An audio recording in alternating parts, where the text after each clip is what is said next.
Good afternoon, everyone. My name is Lauren Arcady from Momentum Events. It's my great pleasure to welcome you here today for today's session. Before I turn things over to the presenters, just a few words of note. This session is being recorded. Everyone on the call will receive an email from us containing a link to the recording that you can review and share with colleagues. The presenters have agreed to make a copy of the slides available. I will include the contact details for this as well. You will get this in the next day or so. Finally, the presenters will be conducting Q&A at the conclusion of their session. To ask any questions to the panelists, please use the question panel, which you should see to the right-hand side of your screen. With that, it's my great pleasure to introduce Tom Lee and Sarah Ann Rackle for today's webinar entitled Proposition 65, Regulations of PFAS in Food Products and Packaging. Now over to you, Tom. All right. Hi, everyone. Thank you so much for joining. We have a lot of interesting content to go over today, so hopefully it'll be a productive session, and we look forward to any questions that you might have. Again, feel free to pose them through the webinar software, or if you'd like, you can reach out to one or both of us afterwards by email or phone. Always happy to talk through any questions that you might have. So by way of background, my name is Tom Lee. I'm a partner with Brian Cave, Leighton Paisner in our San Francisco office. My practice focuses on all aspects of environmental law of relevance for today. I spend a lot of time counseling manufacturers, retailers, suppliers on Prop 65 compliance strategies and, when necessary, enforcement defense. Hello, everyone. Thanks for joining. My name is Sarah Ann Rackle. I'm the senior manager at Exponent, and in my practice area, I do a lot of work on Proposition 65, like Tom. I sit in the chemical regulation and food safety group within Exponent, and I also do a great deal of work in our environmental services as well. And so with that, I think Tom's going to get started. All right. So this slide provides an overview of the different topics that we're going to cover today. We'll give you a general background on Prop 65 and this chemistry, PFAS. Also a little look at the current regulatory status, both in California and nationally. And then really go into how this chemistry can be present in food and food packaging, where it comes from, some case studies showing concentrations, and give you just a feel for how this might show up in your industry. And then finally, so what do you do about it? Question. What are compliance strategies? What are some of the challenges presented by the different options? And how can members of this industry identify and address the risk posed by Prop 65? So California Proposition 65 has been around since 1986. It is a California law, and it prohibits knowing and intentional exposure to more than 930 chemicals without first providing a clear and reasonable warning. And that's really at the core of the regulation. It is a warning statute. It does not set absolute concentration limits that people have to comply with.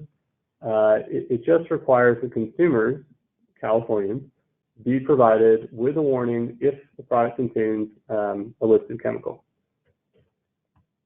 And we Californians see these warnings all over the place.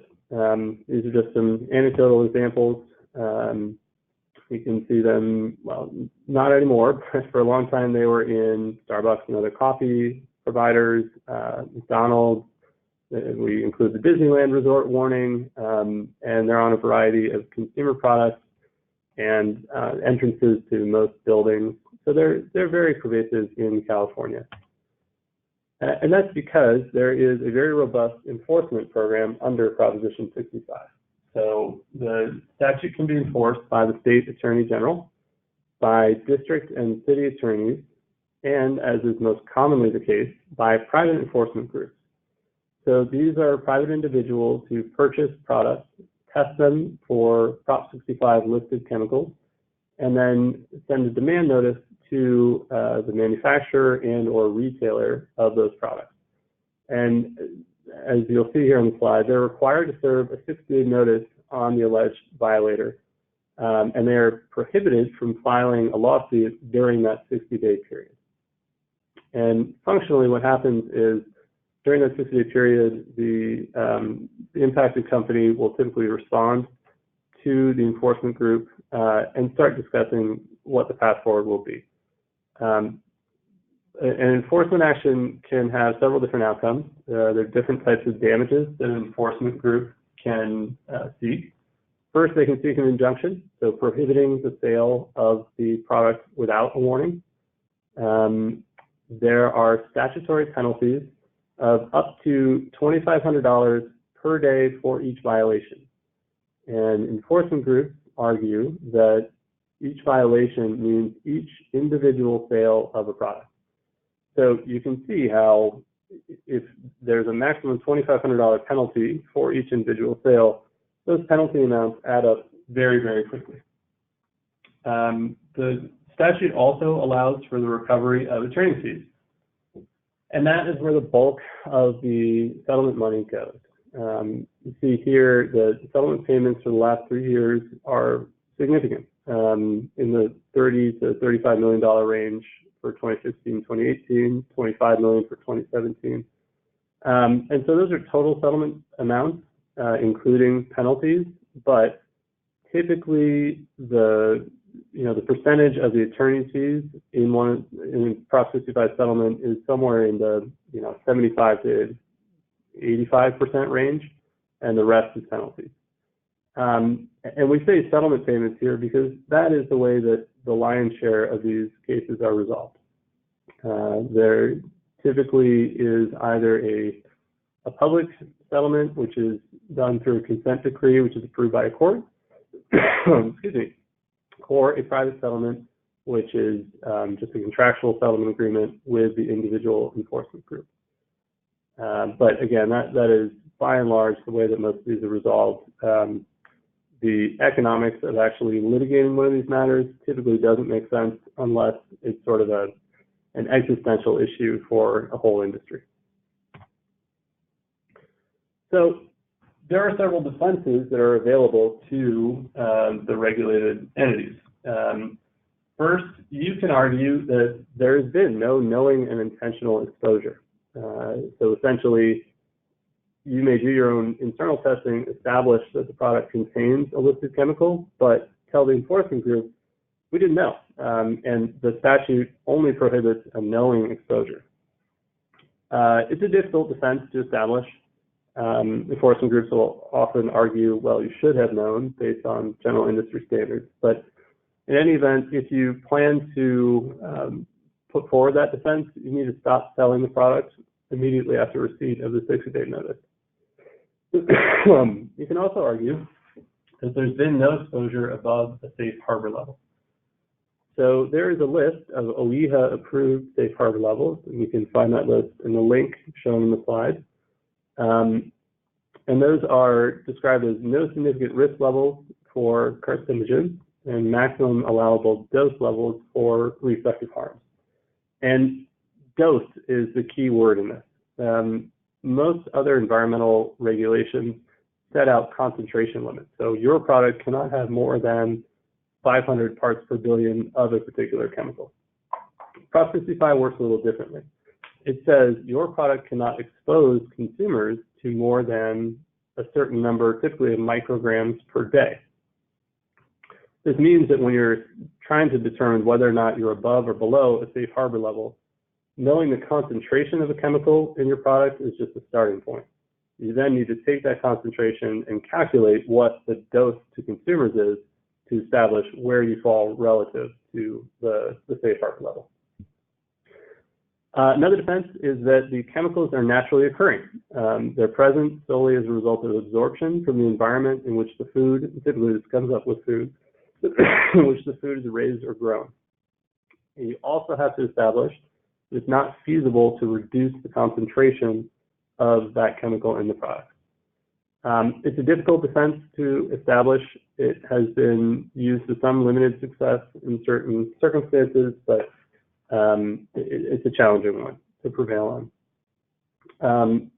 The next defense is a cooking defense. It's not particularly relevant to our conversation today, but I'll just quickly mention that it says if a chemical is present in a product as a result of a process that is necessary to make the food palatable or safe to eat, then it's exempt.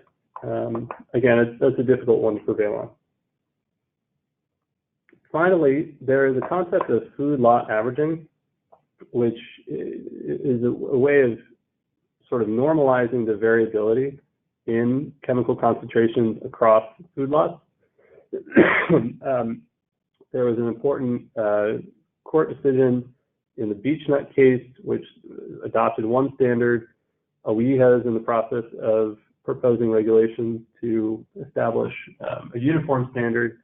They actually just extended the public comment period for that, so comments are now due by August 5th.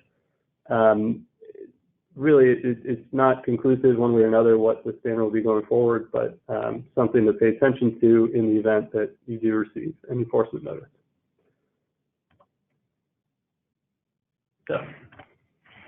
So moving on to what is this PFAS? What does this acronym mean? PFAS is per and polyfluorinated alkyl substances. It's a very large group of compounds. Some sources cite that's greater than 2,000 different chemistries. I've seen up to 5,000 different chemistries. The reason why there isn't an exact and specific number is there are a large number of proprietary fluorinated chemistries that fall into this class. And there's also believed to be many unknown chemistries that fall into this class. Not all of them are detectable or measurable. So the primary component of this class of chemistries is that it's a short to a long carbon chain, and the carbons are all fluorinated. And there's a lot of different variations in the chemistries, therefore creating a large class of compounds. Two other really important acronyms are PFOA and PFAS. These stand for perfluoroctanic acid, PFOA, and perfluorooctane sulfonate, PFOS. These are also said, you see PFOA, PFOA, PFOS, PFAS.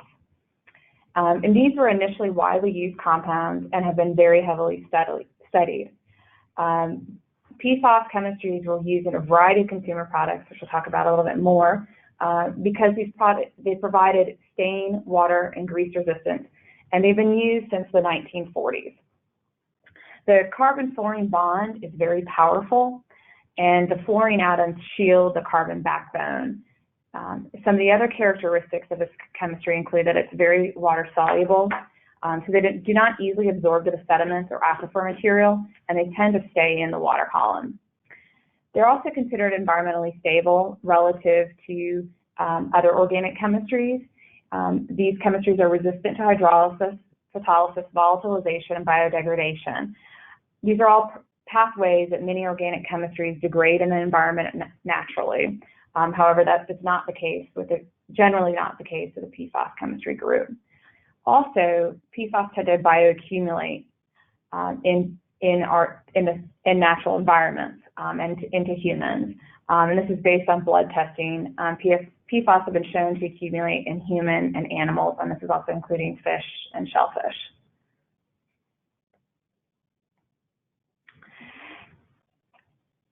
PFAS have been detected in the general U.S. population since about the 1990s.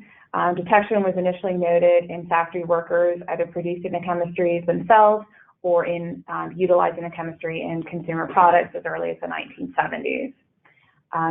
Again, PFAS have been detected in snack foods, vegetables, meat, dairy products, human breast milk, and fish. And this is all an indication of the bioaccumulation as well, and that resulted in the detection in the general U.S. population in the 1990s. The U.S. EPA considers the most common route of exposure to PFOA and PFAS is via the diet. And this is per the U.S. EPA Drinking Water Health Advisory for PFOA and PFAS that was issued by the EPA in 2017. One of the questions that I get a lot from my clients and even just from friends is that, I thought these chemistries were being phased out. I thought they weren't being used anymore. Why are they still showing up? Well, the first part of the answer to that question is because of they don't tend to degrade in the environment, so they're relatively stable. But yes, these chemistries have been being phased out since the early 2000s, and many actions have been taken to limit their use. Further, 3M, the largest manufacturer of PFAS in the United States, voluntarily discontinued the production of PFOA and similar compounds in early 2000. The US EPA has also issued actions under TSCA, as well as developed a PFOA stewardship program in January 2006. While those manufacturers in the United States and the EPA have limited the production of these compounds in the United States, there's been increased production in China, India, and Russia, and this is likely offsetting the U.S. phase-out of the targeted PFAS. Also, the shorter chain links were thought to have a shorter biological half-life and were prioritized in production, so these weren't phased out in the early 2000s. In addition, PFOA and PFAS frequently show up as unintended byproducts during the production of other PFAS, including some of the short-chain chemistries. With respect to the historic use of PFAS, they were ubiquitous. They're found in so many products throughout your household, throughout your everyday lives.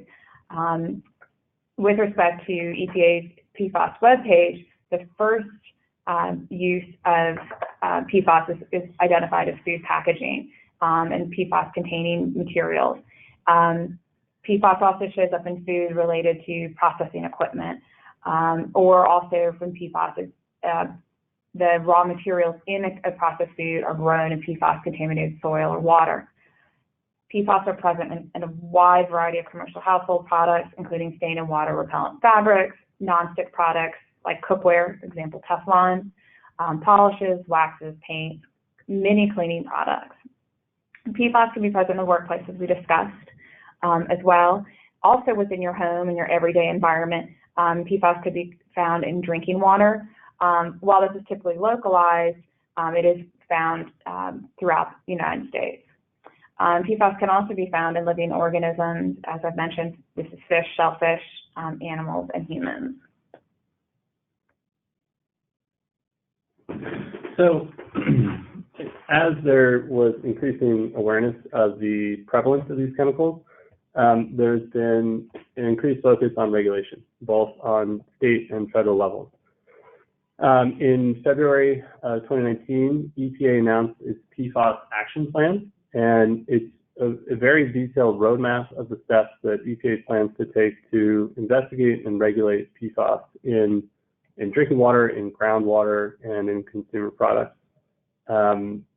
It is very interesting in that there's a heavy focus on investigation, which indicates that this is a developing area, both on the scientific side and on the regulatory side, and the interaction between those two things presents a lot of challenges, some of which we'll talk about later in the presentation.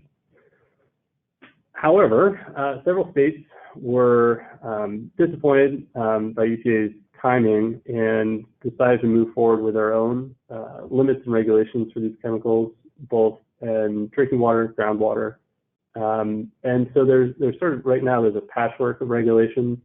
Some set cleanup standards, some set notification, guidance levels, and the concentrations vary. There are some states that have very stringent levels, down to 13, 14 parts per trillion, and some which are a little more permissive. EPA, their health advisory level, which again is just guidance, was 70 parts per trillion. So most of the regulations to date have focused on PFOA and PFOS. Those are the most studied and historically the most prevalent PFAS chemicals. But some states have expanded the scope of their regulations to include Gen X compounds and other PFAS that were introduced to replace PFOA and PFOS. And EPA's action plan includes targeted investigation on Gen X compounds and additional PFAS. So the scope of regulation is expanding beyond the two chemicals that we're really talking about today in the context of Prop 65. Because, as of now, the only two PFAS regulated under Prop 65 are PFOA and PFOS.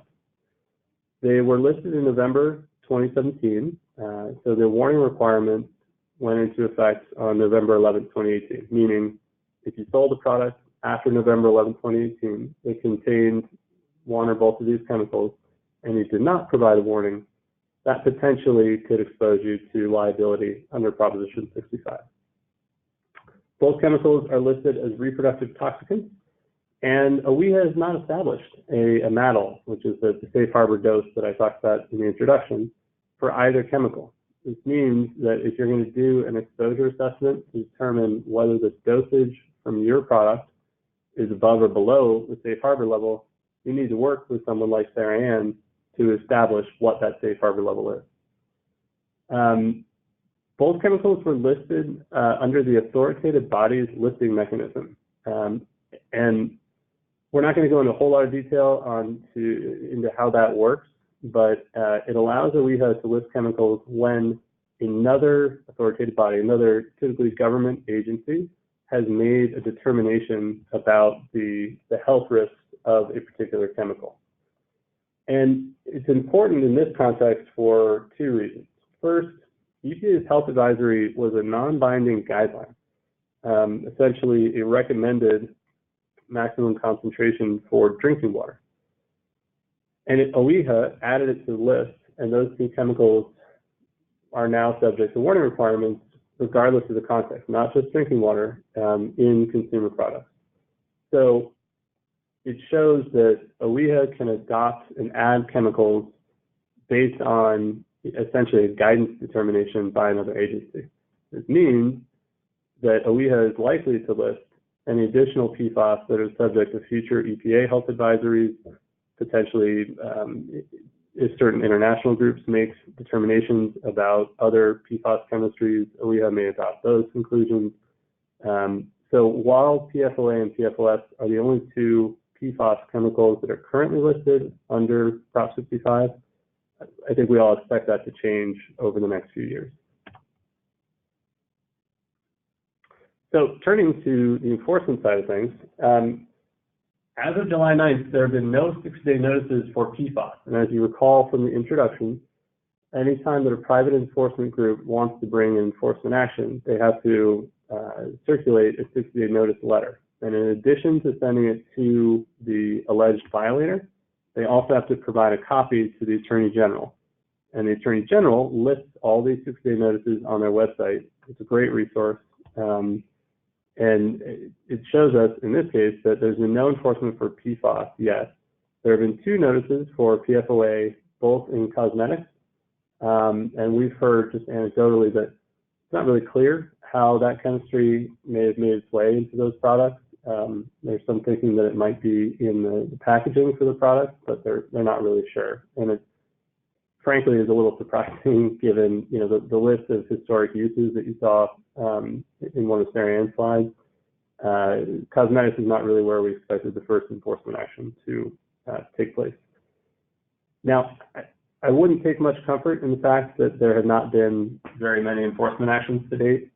The warning requirement is relatively new, and as we'll be discussing throughout this presentation, this is a new chemistry new in the regulatory and risk management sense.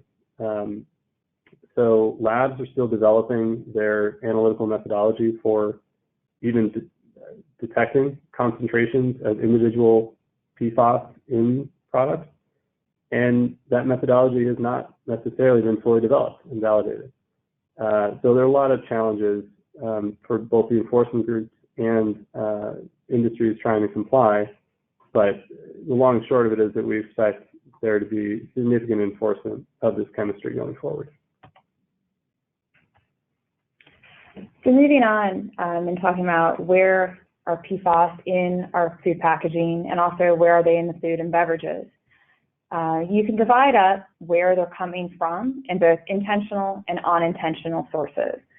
Intentional, here I'm considering this as the food packaging and food contact materials.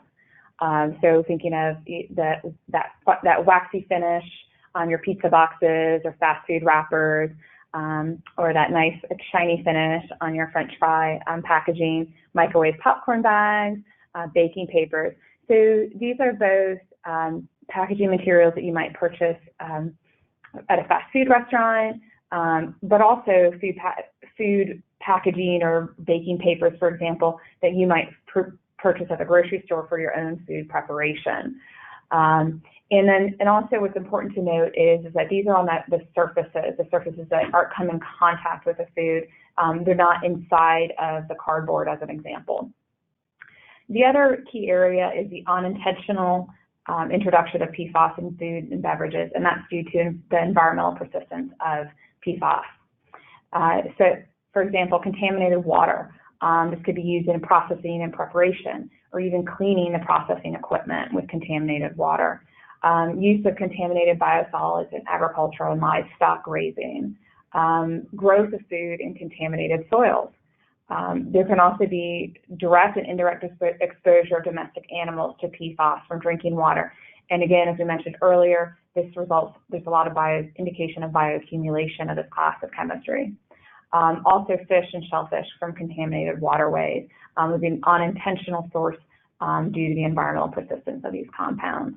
So as you can see from the list of the unintentional sources, it's all the way in the supply chain when you're considering a processed food or a consumer product food item.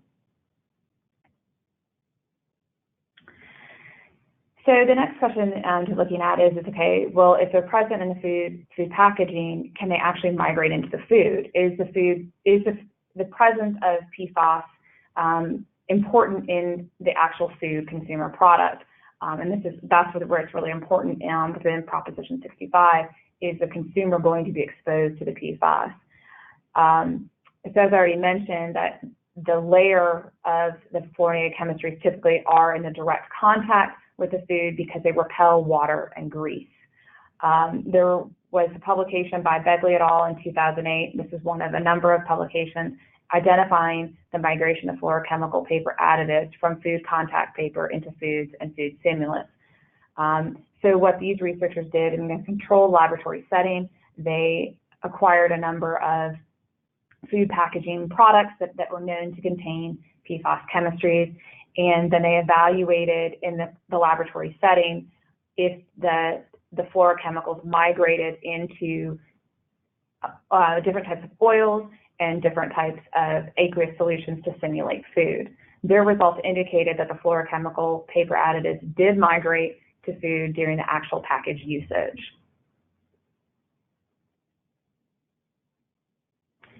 Recently, within the last 2-3 years, there have been numerous consumer protection group studies evaluating PFAS in food packaging.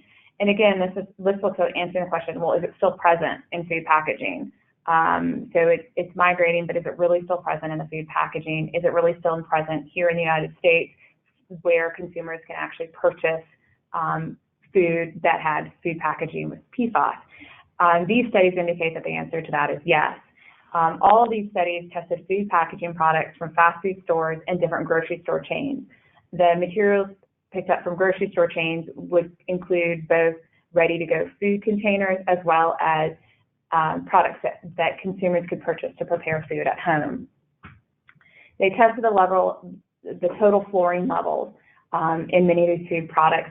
Some of the studies did actually look at the specific perfluorinated chemistries and measured the concentration of those perfluorinated chemistries, but in bulk, these consumer protection group studies evaluated total fluorine levels. So this is not an absolute PFAS concentration.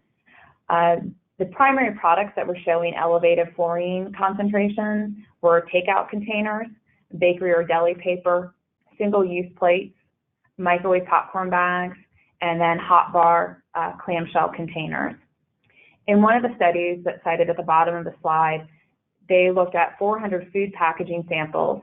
33% of these food packaging samples had detectable fluorine concentrations. The figure below is pulled directly from the study that's cited at the bottom of the slide. And many of you will probably know that it doesn't actually add up to 100%. I believe that they're double counting some of the materials that kind of could be in an either or category.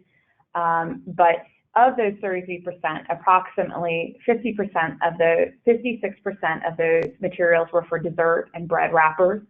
38% were sandwich and burger wrappers.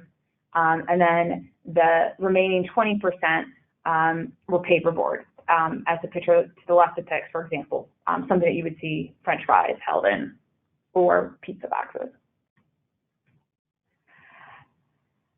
The next layer of looking at this is that, has there been is the research industry indicating that there's any linkage between the use of the perfluorinated substances in food packaging?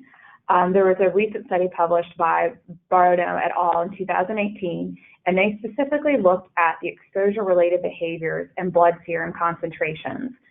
They evaluaed 6 perfluorinated compounds. So these were tested in the blood samples, and the 6 perfluorinated compounds that they were looking at included PFOA and PFOS.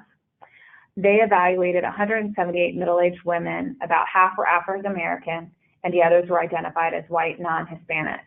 The cohort that was used in this study has been studied for numerous generations. It has been widely used for a number of different types of chemical exposure studies, not just for PFAS. They looked at 6 self-reported behaviors. So in a survey situation, they asked these individuals about 6 of their self-reported consumption behaviors of, for example, fast food and packaged food containers. The questions were geared towards looking at, did their behaviors result in higher levels of exposure for PFAS? And then they tested the blood serum for PFAS as well. The results indicated that non-Hispanic white women had higher blood levels of perfluorinated compounds, and women in this cohort, women with higher levels of education, also had significantly higher PFAS levels. In African American women, it was identified that frequent consumption of prepared food, specifically French fries, in containers were associated with higher levels of 4 perfluorinated compounds. And you can find the study at the link at the end of the slide.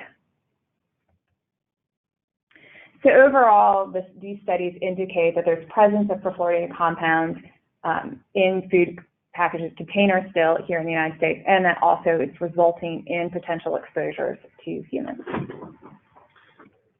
Thanks, Erin. So the question then becomes, we've identified that historically the chemistry was used in food packaging that can migrate to the food itself and translate into higher concentrations in individuals. We also want to highlight the fact that this chemistry can be found in food ingredients themselves, not as a result of contact through packaging. But determining how and where those interactions are is a more complicated question, because for very obvious reasons, PFAS were not intentionally added to food products historically. So the analytical assessment for PFAS in food has been limited and is sort of a developing area. There's just not a lot of data on PFAS concentration in food products and beverages. So what we try to do is provide a few examples which identify how PFAS contamination can be caused by impacted groundwater, specifically to livestock who drink that water, and through the uptake of PFAS into edible crops. And the PFAS contamination in that case is as a result of land-applied biosolids, which are introduced as a fertilizer.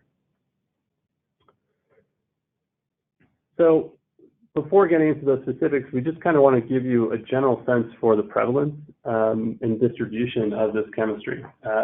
There have been a number of studies on PFAS levels in drinking water, but this particular study showed PFAS concentrations in 194 out of 4,800 public water supplies, serving 16.5 million residents across 33 different states. Interestingly, 13 states accounted for 3/4 of the detections, led by my home state of California. You can see the rest of the list there. But what's interesting to me is that that's a pretty broad geographic distribution. So it indicates that, depending on where you are sourcing your agricultural ingredients from, there's such a wide geographic distribution of this chemistry in drinking water, so that certainly suggests that there may be a wide distribution in groundwater, in land-applied biosolids. And so it's really an issue sort of regardless of where you are, and is often driven by specific local conditions. for the presence of specific industries, manufacturing plants, things like that. We also wanted to note that cost-effective water treatment technologies for PFAS are still being developed.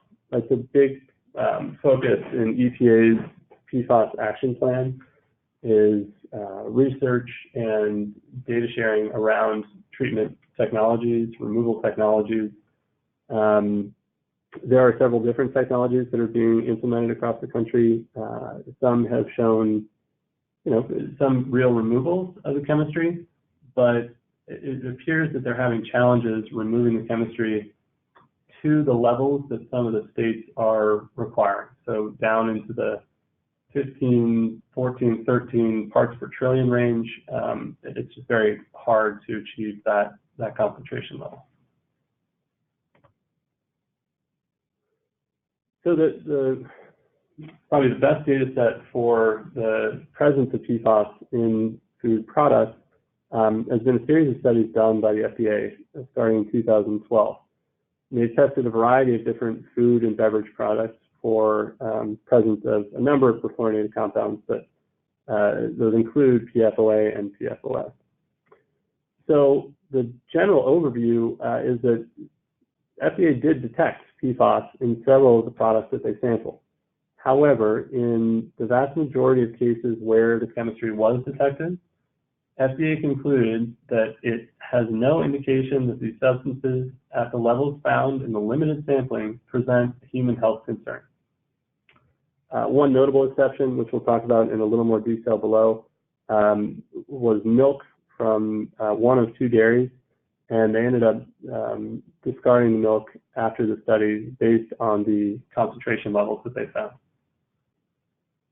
So FDA's more recent sampling indicates the presence of PFAS, including PFOA and PFOS, the two chemicals that are listed under Prop 65 in several common food items.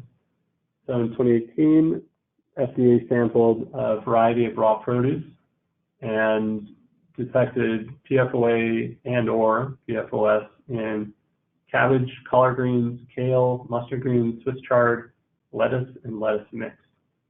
Then in 2019, FDA did a total diet study, which looked at a variety of different food products, including several cooked proteins. And again, they detected PFOA and or PFOS in the list of proteins you can see there. It's everything from turkey to salmon steaks to shrimp, chicken, catfish. And you'll note that they're all cooked proteins.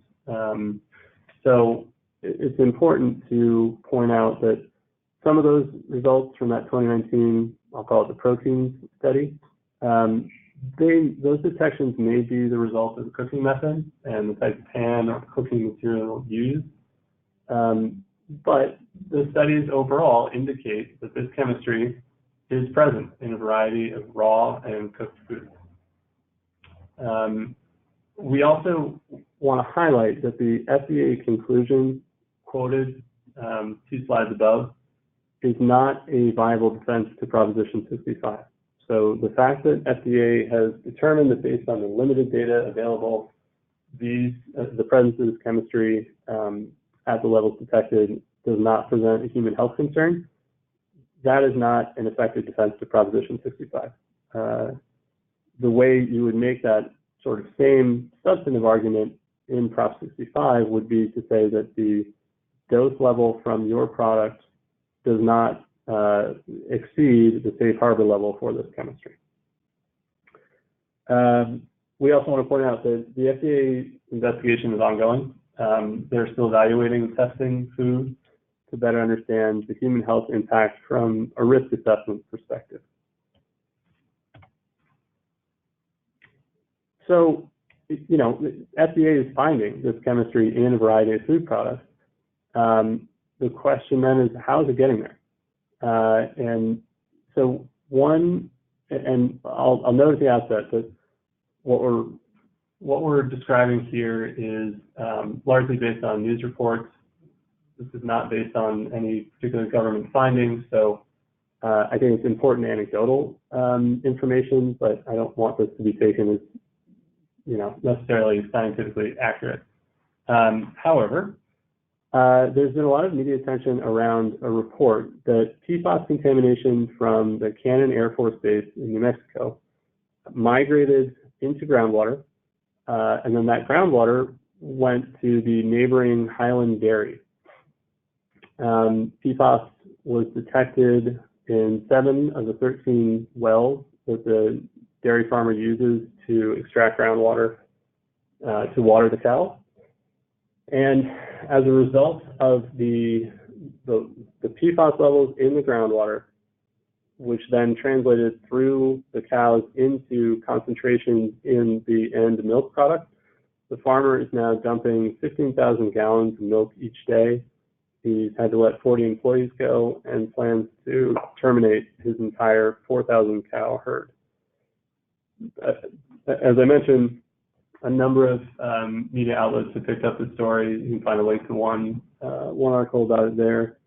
And, you know, again, we're not saying that this is an absolute scientifically verified conduit for this chemistry into milk, but the fact that FDA studies had detected PFAS, including PFOA and PFOS, in milk samples, admittedly only 1 of 61 samples in the 2012 study, and only 1 of the 2 dairies sampled in the 2018 study. But their concentration determinations and this anecdotal evidence of concentrations at New Mexico dairy, it certainly suggests that there may be some correlation between the presence of this chemistry in groundwater and the presence of this chemistry in milk, cheese, and other dairy products.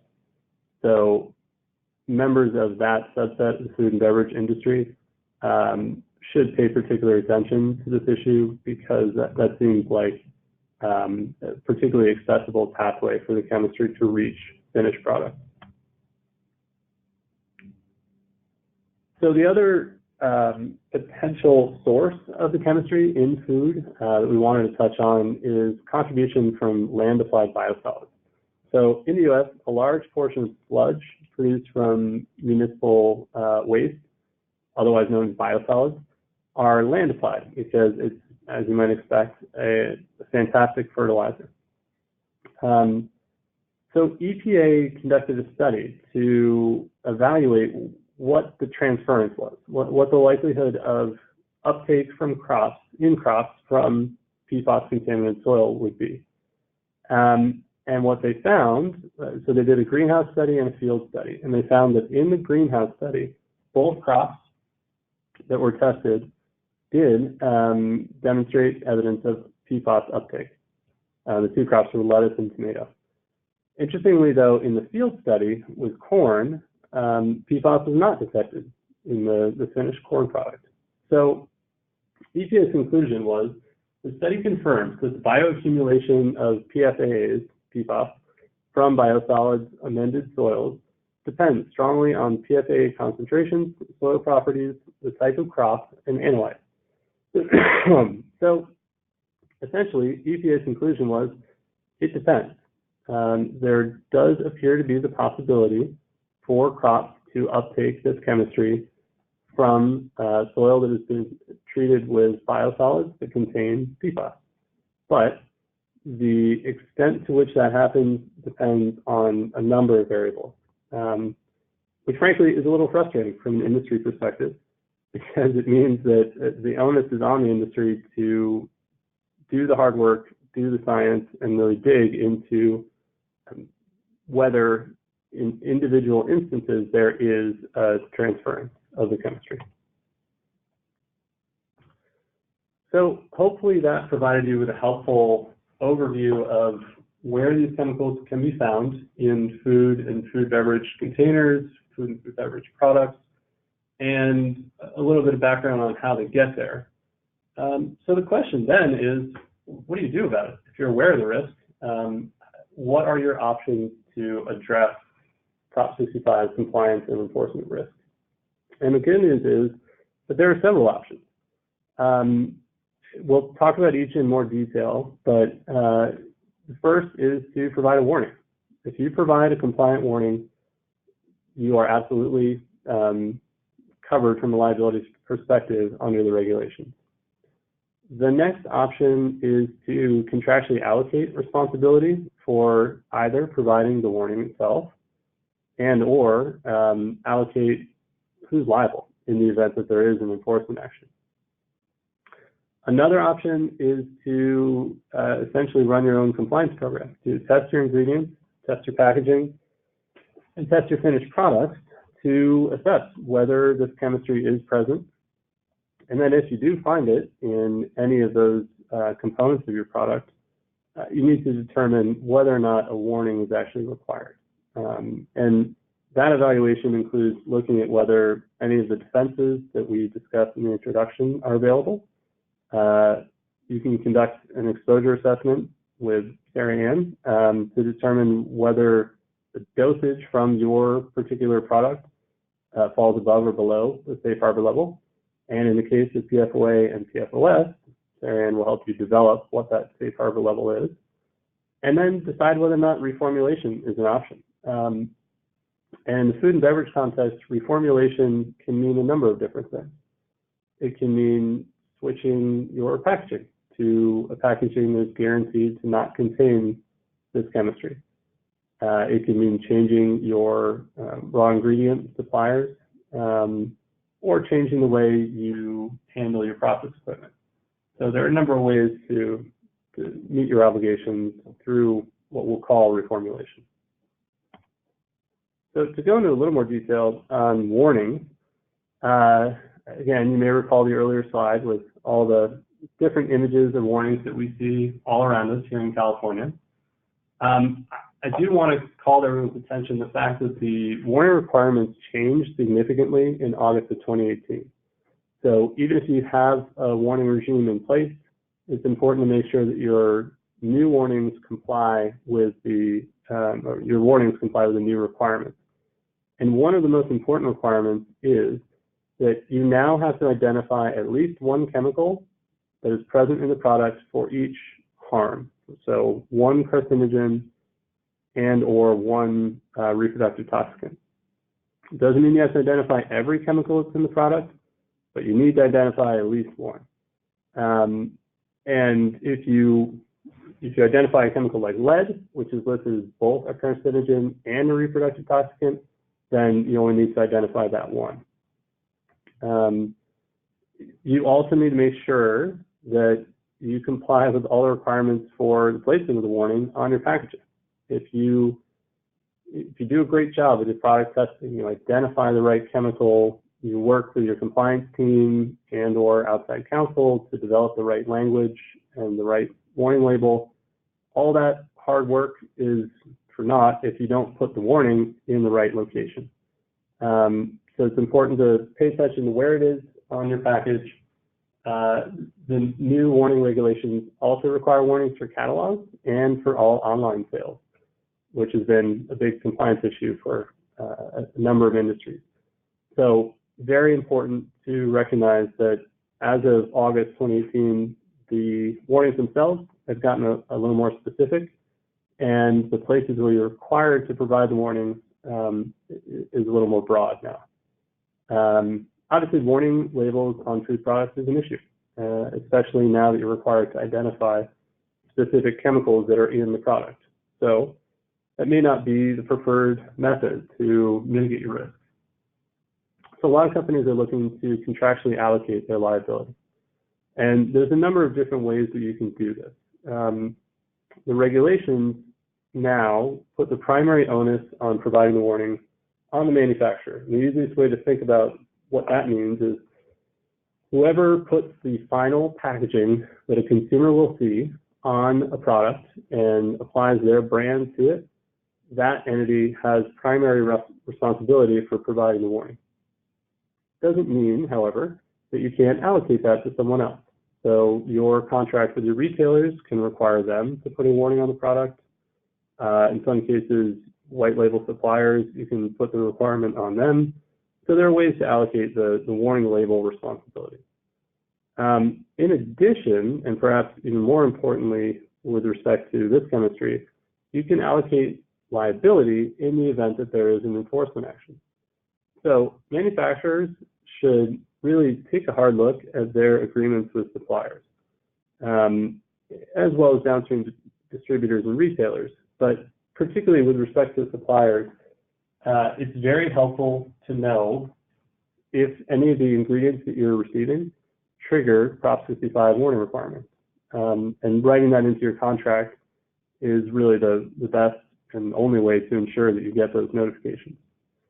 But that's hard to do. The challenges here are that even if a supplier has agreed to notify you of any listed chemicals, especially PFOA and PFOS, they may not know that what they're selling you contains those chemicals. So, and that's particularly true with respect to PFAS compounds because they can be inadvertently present in a number of ways. They can be introduced into the ingredient you're buying from contaminated groundwater, from process equipment that's been cleaned with contaminated water, from something that the product has been wrapped or stored in somewhere in the manufacturing or distribution process. And it can be challenging for suppliers to really control for all those different variables.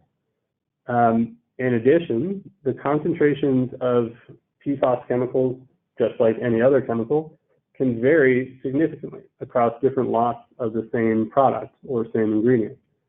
So that variability can present its own swath of compliance challenges. So one great way to address all of that uncertainty is to try to introduce contractual indemnity provisions that put the responsibility and the liability for any enforcement action on the supplier whenever possible from a manufacturer perspective. So, your ability to allocate the warning requirement and to allocate the enforcement liability is obviously driven in large part by your position in the chain of commerce, by the individual market. There's a lot of variables in that, but we do want to draw attention to the fact that contractual allocation of liability is probably the most powerful tool that businesses have, particularly with respect to this chemistry, to manage their risk. So one of the most challenging areas that we're finding with respect to mitigating risk with PFAS, particularly PFOA and PFOS, is the analytical testing. The testing presents a number of unique challenges that we don't see with other Proposition 65 listed chemistries, in that the primary accepted method was developed for assessment in drinking water, and that's the US EPA Method 537. Late June of this year, 2019, EPA has issued a publication regarding the validation of Method 8327 as well. So it remains to be seen which methodology the laboratories will be continuing to use, which ones they're going to prioritize for consumer products. The primary issue with these two methodologies is that the industry is still developing extraction procedures for consumer products, including food. There is a good deal of previous work done on soils and wastewater sludge that is very helpful when looking at consumer products, and particularly food. However, I will note that the matrix of food, or the variation of chemistries in food products, is very complex.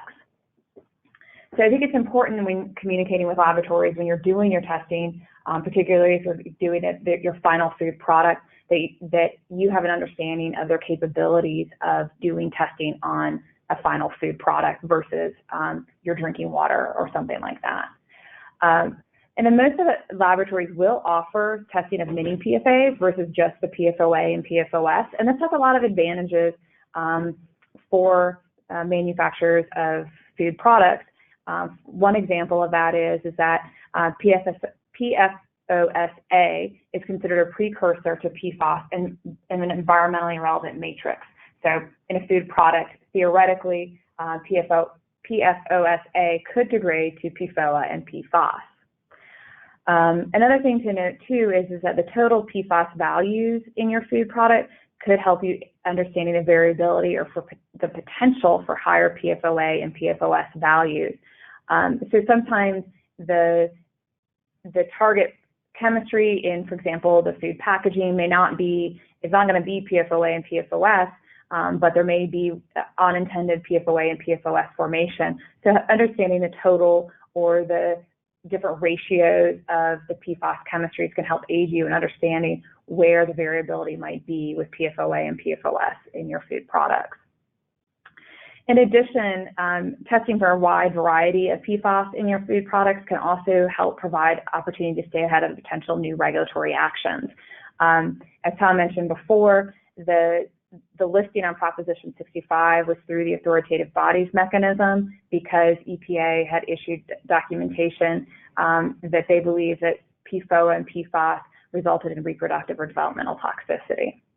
One thing that I'd like to note is that a lot of the consumer product safety studies that have been done, particularly in the food arena, have been done using what's called a particle-induced X-ray emission, or the PIGE or PIG testing.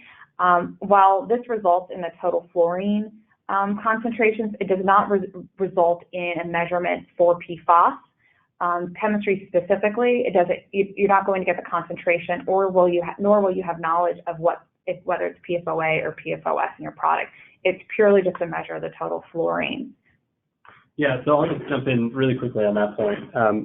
So from a Proposition 65 compliance standpoint, this PIGE data is not particularly useful to help you in making your compliance and your warning determinations. What you need to know from a Prop 65 standpoint is whether those particular compounds, PFOA and PFOS, are present in your product. And the PIGE, it doesn't provide you with that information. It doesn't even tell you what the concentration of total PFAS is.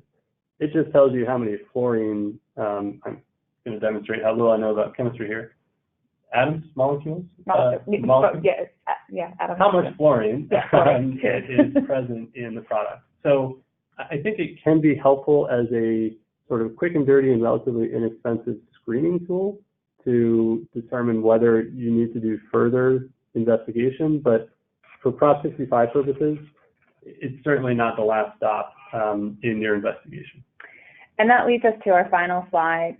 With respect to exposure assessment, you can have PFAS and PFOA and PFOA and PFOS in the final food product. There can be a concentration of it. What really matters in the end is what is the exposure to the average consumer. And that's related to the safe harbor levels we mentioned before. And in order for us to conduct an exposure assessment, we actually need to know what the PFOA and PFOS concentration is. And therefore, that's why it's really important that the first stage is evaluating the analytical assessment. What methodologies are they using, and can they derive an accurate and representative concentration to conduct an exposure assessment? And then also just wanted to note, as Tom already previously mentioned, the other aspect of conducting an exposure assessment in this case is that we have not established a safe harbor level for PFOA or PFOS. So as part of the exposure assessment, that also needs to be derived because it's a comparison. The exposure assessment is compared to that safe harbor level. And at that, I think we are at a full hour. So I skipped going into that slide too much. And unfortunately, I don't think we have time for questions. So I think what we'll just end on is, first, thank you again for joining us. I hope it was useful. This slide has all of our contact information. So again, feel free to reach out to us individually or together. We would be more than happy to talk through any questions that you might have. And I think if you submit your questions, we will be able to follow up with answers to any of your questions. So please feel free to go ahead and submit any questions that you have. Great. Thank you both for a great presentation. You all will receive an email with a link to the recording of this presentation as well as the contact details to request the slides. Thank you all for joining us. If you would like to hear more about this topic or find out more about Momentum live events, please contact me directly at laurenb@momentumevents.com or visit us online. And that is all that is left for today. So we wish you a pleasant afternoon and thank you again for participating.